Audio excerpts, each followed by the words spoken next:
Oke. Nah, ini topik pembahasannya ada review yang tadi ya. Kemudian ada metode perpetual dan seperti biasa ada latihan soal. Oke, kira-kira teman bisa nggak? Ini ada kasus. Berikut ini merupakan transaksi pada PT Abdi. Ada data-datanya, persediaan 1 Januari 8.000 unit, harganya 11. Pembelian 11 Juni 13.000 unit, harga satunya adalah $12. Kemudian pembelian lagi tanggal 8 November 5.000 unit, harganya $13. Jika persediaan per 31 Desembernya adalah 9.000 unit, berapa total persediaan akhir pada PT Abdi kalau pakai metode FIFO? Coba saya kasih waktu, teman-teman ada yang bisa nggak ini? Persediaan akhir.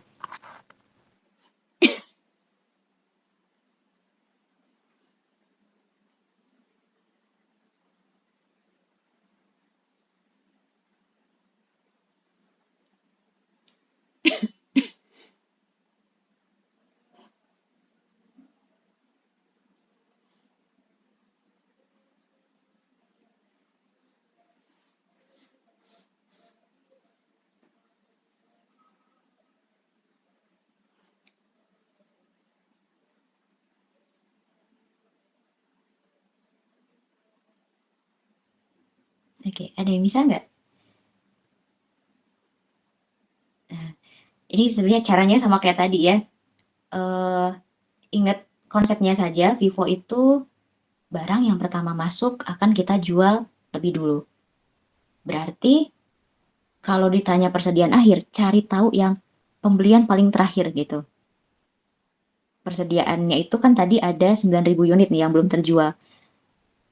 Pasti 9.000 unit ini dari pembelian yang tanggal 8 November. Nah, tapi kalau kita lihat cuma 5.000 unit nih.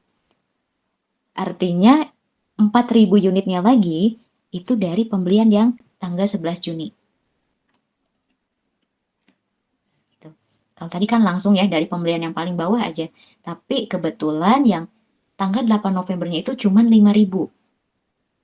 Ya, jangan dipaksakan gitu ya. Kalau merasa kurang, berarti yang 4.000-nya dari pembelian yang sebelumnya, yang kedua terakhir. Nah, kita kalikan 5.000 kali 13, 65.000, lalu 4.000 dikali 12, 48.000, kemudian ditotalkan, hasilnya adalah 113.000. Ya, ini disebut dengan persediaan akhir. Oke, kemudian ada kasus yang kedua. Berdasarkan kasus 1, buatlah jurnal dengan metode fisik untuk setiap transaksi yang terjadi. Asumsikan setiap penjualan dilakukan secara kredit. Nah, ini tambahannya ya. Pada tanggal 25 November terjadi transaksi penjualan 17.000 unit, harga satunya adalah 15. Oke, tanggal 11 sama tanggal 8 itu kan ada pembelian ya. Nah, pembelian ini diasumsikan semuanya dilakukan secara kredit. Berarti kalau kita beli barang secara kredit, uangnya belum kita bayarkan, nanti muncul utang dagang.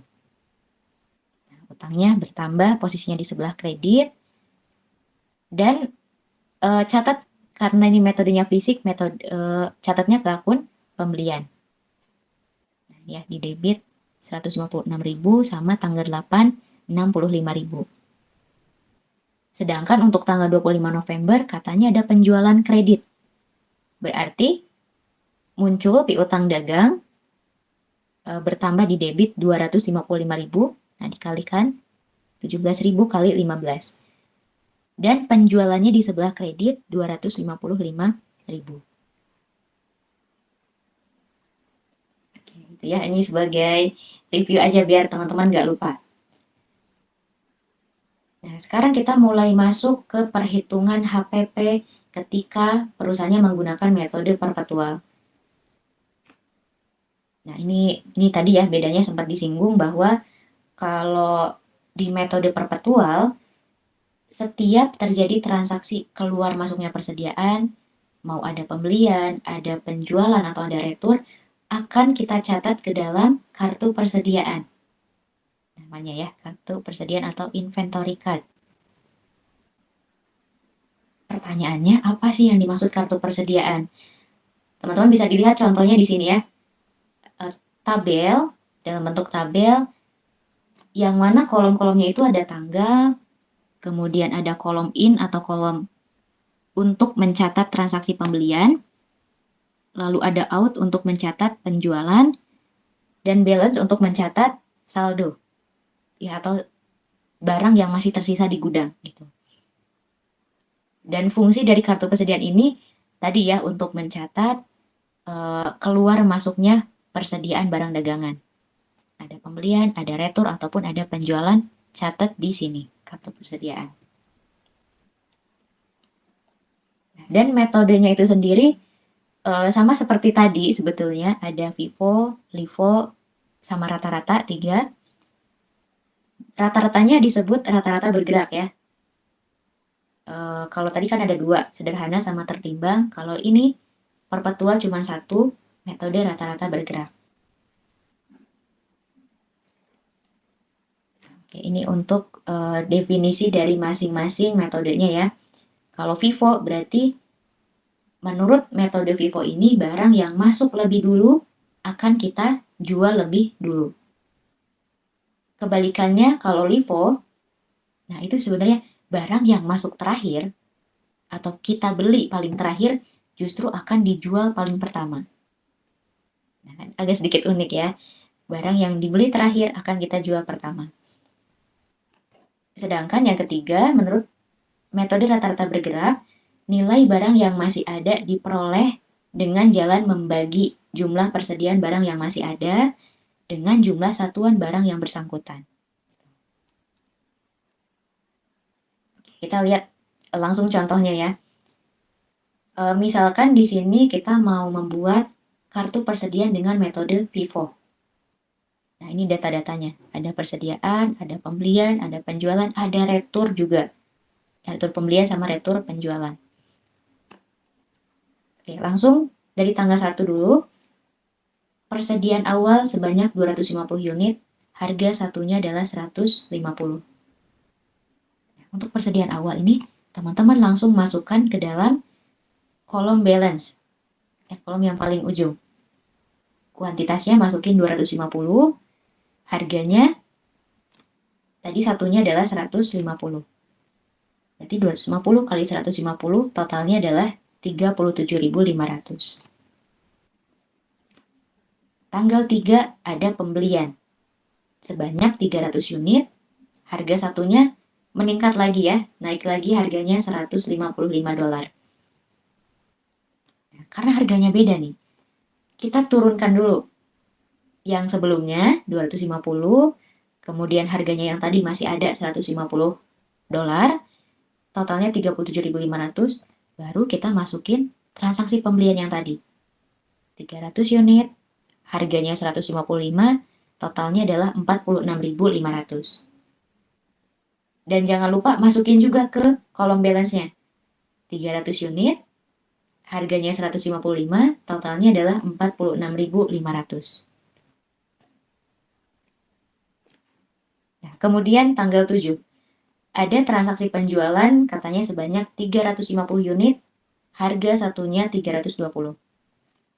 Nah, yang harus diingat sama teman-teman, ketika ada transaksi penjualan, jangan masukkan harga jual. Ya, jangan dimasukin yang harga 320. Kita pakai saja bahwa kita menjual 350 unit nih. Berarti penjualan masuk di kolom out. Terus jangan langsung juga 350 ya. Kita lihat dulu ke kolom balance di tanggal sebelumnya. Nah, di tanggal sebelumnya ada 250 yang harga 150 dan ada 300 unit yang harga 155. Kita pakai FIFO. Berarti kita habisin dulu nih yang harga beli paling atas. Yang harga 150, kuantitasnya ada 250. Sedangkan kita kan jual 350. Maka 100-nya kita ambil dari yang harga baru. 155. Jadi pas tuh ya, 250 ditambah 100, kita jual 350. Nanti di kolom balance-nya sesuaikan lagi. Berarti yang harga 150 ini udah habis. Ya, jangan dicatat lagi. Tersisa tinggal yang harga 155, udah dijual 100 tadi ya, maka sisanya tinggal 200 lagi. Harganya tetap 155, totalnya tinggal dikalikan. 200 kali 155. Nah, terus tanggal 15-nya ada pembelian lagi. 200 unit, harganya adalah 160. Naik lagi ya harganya, tadi masih ada yang belum terjual, 155 dolar. Seperti biasa, karena harganya beda, kita turunkan dulu. Harga 155-nya, baru dimasukkan yang harga 160 di kolom in. Ya, masuk atau pembelian. Terus jangan lupa masukin juga di kolom balance-nya. Tambahkan pembelian 200 unit, harganya 160 dan totalnya 32.000. Oke, kemudian tanggal 17 ada retur pembelian. Oke. Perhatikannya ini kuncinya adalah pembelian ya. Berarti untuk retur pembelian ini yang 20 unit, kita masukkan ke kolom in, tetap yang khusus untuk pembelian, tapi kasih tanda kurung atau tanda minus gitu ya, boleh. Negatif 20, di sini ya, kurung 20. Harganya sudah ada diketahui 160. Nah, kemudian totalnya tinggal dikalikan. 20 kali 160 berarti 3.200. Kita retur. Artinya barang yang udah kita belinya itu dikembalikan lagi. Berarti di kitanya berkurang. Nah, perhatikan nih harga 160, dulunya ada 200 unit. Sekarang karena diretur tinggal 180 unit. Harganya tetap 160. Dan yang tadi juga dicatat ulang ya. Harga 155 karena belum terjual, ya kita turunkan lagi. Lalu tanggal 26-nya ada penjualan 300 unit. Ingat, meskipun di sini ada harganya, jangan pakai yang di sini. Ya, kalau berhubungan dengan penjualan ataupun retur penjualan. Nah, ini untuk sementara ya, ada dua harga, 155 sama 160. Tadi kita jual 300 unit. Berarti jangan langsung 300 juga, tapi pakai dulu. Habisin dulu yang harga 155. Nah, ini ya, di kolom out. Nanti sisanya yang 100, kita ambil dari yang harga 160. Harga 160, maka totalnya adalah 16.000. Sehingga di kolom balance-nya kita sesuaikan. Oh, yang harga 155 udah terjual semua. Berarti udah habis, jangan dicatat lagi. Teman-teman catat saja yang harga 160. Tadi baru kejual 100 ya. Maka masih tersisa ada 80 unit lagi, harganya 160. Kemudian tanggal 27-nya ada retur penjualan. Ada orang mengembalikan lagi barangnya ke kita sebagai penjual. Maka barangnya nambah lagi gitu ya di kitanya. 30 unit. Harganya ingat jangan pakai yang di sini. Nah, karena dia retur penjualan, ada kata penjualan, masukin di kolom out tapi kasih tanda kurung atau minus ya. Minus 30. Dan harganya, nah ini kan nggak boleh pakai yang di sini. Yang berhubungan dengan penjualan. Teman-teman pakai yang masih ada di sini. Di kolom balance-nya. Berarti 30, harganya 160. Totalnya tinggal dikalikan 4.800. Nah, berarti meskipun di sininya kurung atau negatif, tapi pengaruhnya itu ke kolom balance akan bertambah. Ya, perhatikan di kuantitasnya. Awalnya 80, kita retur. Ada retur penjualan, bertambah jadinya 110 unit. Harganya tetap 160, totalnya adalah 17.600. Kemudian terakhir, tanggal 30 kita beli lagi nih. Sebanyak 260 unit, harga satunya 170. Nah, berarti naik lagi ya, dari sebelum-sebelumnya belum ada nih, harganya baru. Maka ingat teman-teman, turunkan dulu yang harga masih ada, 110-nya, baru masukin pembelian di kolom in, tadi sebanyak 260, harganya 170, totalnya adalah 44.200. Terus jangan lupa masukin juga di kolom balance-nya, 260 unit, harganya 170, totalnya 44.200. Nah, terus kalau sudah semua dimasukkan, di akhir nanti boleh dihitung ya, kuantitas dari mulai tanggal 1 sampai dengan tanggal 30 dihitung, dan fokus yang di bagian out total. Nah, ini disebut dengan harga pokok penjualan.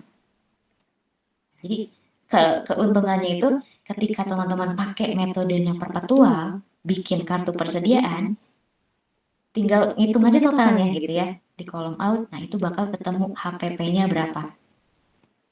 Dan untuk yang di kolom balance total, ini disebut dengan persediaan akhir, 61.800. Ya, jadi ini untuk pencatatan kartu persediaan yang Vivo. Nah, Vivo saya lewat ya, karena ini udah nggak digunakan lagi sekarang. Nanti bisa teman-teman baca ya kalau mau dipelajari. Nah, kita langsung ke metode rata-rata atau moving average. Datanya masih sama ya seperti tadi, dari tanggal 1 Mei sampai tanggal 30, tapi pakainya metode rata-rata. Nah, langsung masukin ya, di tanggal 1 Mei itu ada persediaan awal sebanyak 250 unit, harga satunya 150. Persediaan awal selalu langsung masukin di kolom balance. 250 unit, harga 150, totalnya tinggal dikalikan 37.500. Nah, kemudian tanggal 3, ada pembelian sebanyak 300 unit, harganya beda nih, naik lagi tuh ya, $155. Nah, kalau sebelumnya di kolom balance itu kan nggak boleh disatukan ya, karena harganya beda. Tapi kalau rata-rata itu boleh. Nah, nanti teman-teman masukin dulu, karena pembelian masukin di kolom in, 300 unit, harga 155. Nanti di kolom balance-nya langsung aja tambahkan. Oh, kita beri lagi. Berarti 250 ditambah 300. Nah, kuantitasnya bertambah 550. Terus, nah untuk price kita hitungnya terakhiran ya. Teman-teman jumlahkan dulu totalnya. 37.500 ditambah 46.500, simpan hasilnya di total 84.000. Nah, baru 84.000 dibagi 550, ketemulah harganya itu segini, 152,73. Jadi bukan 150 tambah 155 dibagi 2 ya, tapi dari total dijumlahkan 37.500 tambah 46.500 dibagi dengan kuantitasnya 550. Lalu tanggal 7-nya penjualan 350 unit. Nah, harganya abaikan ya ini ya, jangan pakai yang di soal. Penjualan berarti otomatis masukin di kolom out, langsung 350. Terus karena harganya cuma satu ya, nah langsung aja pakai 152,73. Nanti dikalikan hasilnya ini 53.455,5. Dan di balance-nya kita kurangi 550 dijual 350, maka sisanya tinggal 200 unit. Harganya sebenarnya tetap sama ya, tapi kalau teman-teman merasa ragu, boleh dikurangi aja dulu.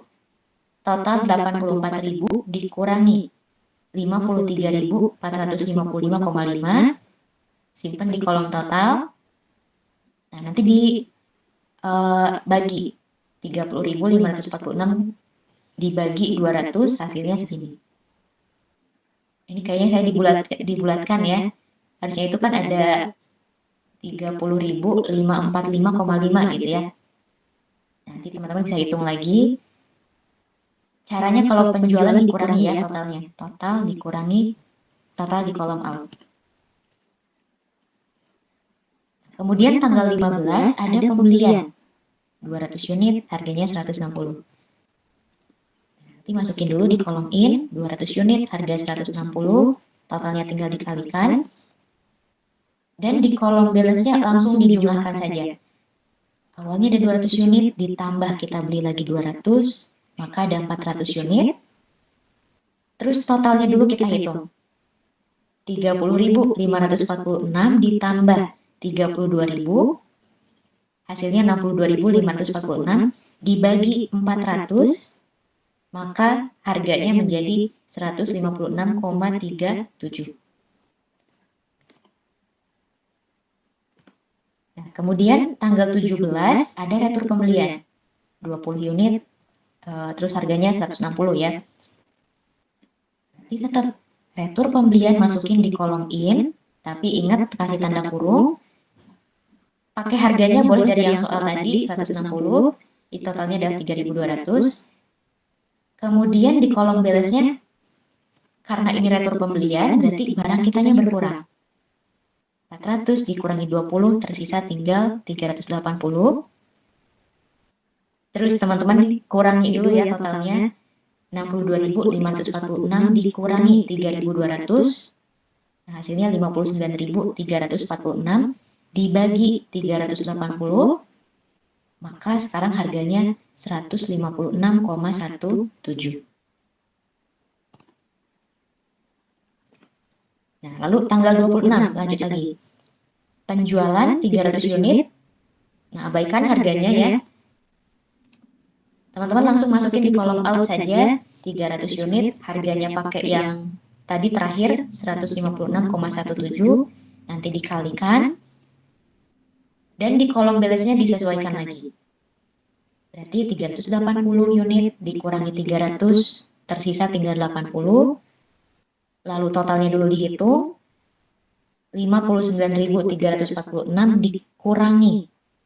Ya, kalau penjualan dikurangi 46.851, hasilnya 12.495. Baru dibagi dengan 80, maka ketemulah price-nya 156,19.